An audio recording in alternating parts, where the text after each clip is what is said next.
Assalamualaikum warahmatullahi wabarakatuh. Sanak Warkop SCM, pada video kali ini kita membahas mata kuliah umum kewarganegaraan dengan topik Hakikat Pendidikan Kewarganegaraan di Perguruan Tinggi yang disampaikan oleh Ardison Asri, SH, MH. Hakikat Pendidikan Kewarganegaraan di Perguruan Tinggi. Pendidikan kewarganegaraan adalah bidang studi yang esensial dan dapat ditemukan di hampir seluruh negara di dunia, meskipun dengan nama yang berbeda.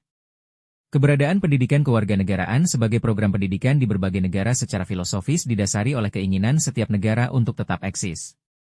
Untuk itu, warga negaranya harus dididik menjadi warga negara yang cerdas dan baik, atau yang sering disebut sebagai smart and good citizen. Berikut adalah beberapa sebutan untuk bidang studi ini di berbagai negara. Indonesia, Pendidikan Kewarganegaraan. United Kingdom, Citizenship Education. The United States of America, Civic Education. Timur Tengah, Taklimatul Muwatana atau Tarbiyatul Al-Watoniyah. Meksiko, Education Civica. Jerman, Sachunterricht. Australia, Civics. Jepang, Social Studies. Afrika Selatan, Life Orientation. Hongaria, People and Society. Singapura, Moral Education. Malaysia, Pendidikan Moral. Portugal, Formação Educação.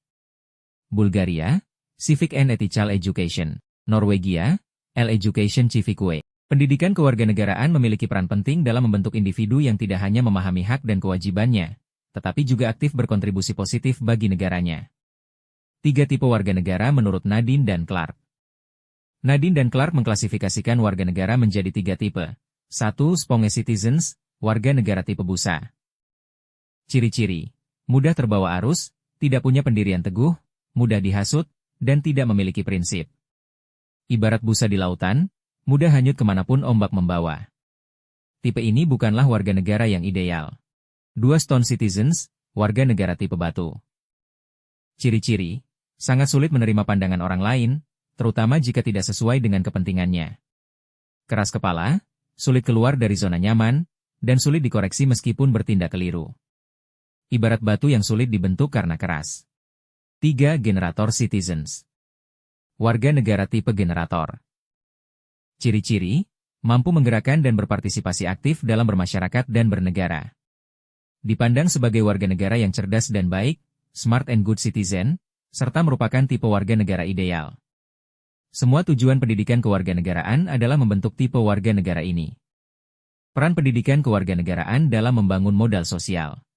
Jika pendidikan umum berupaya menumbuh kembangkan potensi individu agar menjadi dewasa, maka pendidikan kewarganegaraan adalah upaya untuk menumbuh kembangkan modal sosial demi membangun negara bangsa.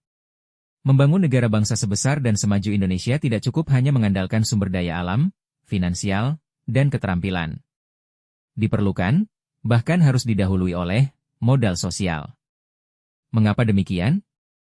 Karena jika tenunan sosial robek dan konflik sosial sulit direkonsiliasi, maka sumber daya alam, finansial, dan keterampilan tidak akan banyak menolong. Bagaimana memperkuat modal sosial? Memperluas ruang-ruang perjumpaan. Merentangkan jaring-jaring konektivitas. Memperkuat semangat inklusivitas yang dapat menumbuhkan rasa saling percaya. Inilah urgensi pendidikan kewarganegaraan, yaitu mendidik warga negara muda agar sejak dini dapat membayangkan betapa luas wilayah Indonesia, betapa banyak dan majemuk penduduknya. Harapannya, setelah dewasa mereka memiliki keluasan mental seakan seluas Indonesia dan kekayaan rohani seakan sebanyak dan semajemuk bangsa Indonesia. Disinilah proses pendidikan generasi muda, termasuk pendidikan kewarganegaraan, sangat penting. Pendidikan kewarganegaraan hendaknya menanamkan kekayaan jiwa pada anak muda. Mengapa? Karena kemiskinan terparah suatu bangsa bukanlah kemiskinan sumber daya, melainkan kemiskinan jiwa. Ketika warga negara hanya bisa bertanya apa yang bisa didapatkan dari negara, dan ketika penyelenggara negara cuma memburu kehormatan tanpa memikul tanggung jawabnya, maka seberapa strategisnya posisi geografis, geopolitik, dan geoekonomi Indonesia tidak akan membawa kebaikan dan kesejahteraan bagi kehidupan bersama. Keberadaan pendidikan kewarganegaraan sangat diperlukan untuk mendidik warga negara muda agar mampu merawat dan menumbuhkan modal sosial serta memiliki kekayaan jiwa. Dengan demikian, posisi strategis Indonesia dan multikulturalnya bangsa Indonesia dapat dikelola dengan baik untuk menciptakan peradaban agung dan membawa kesejahteraan bagi kehidupan bersama.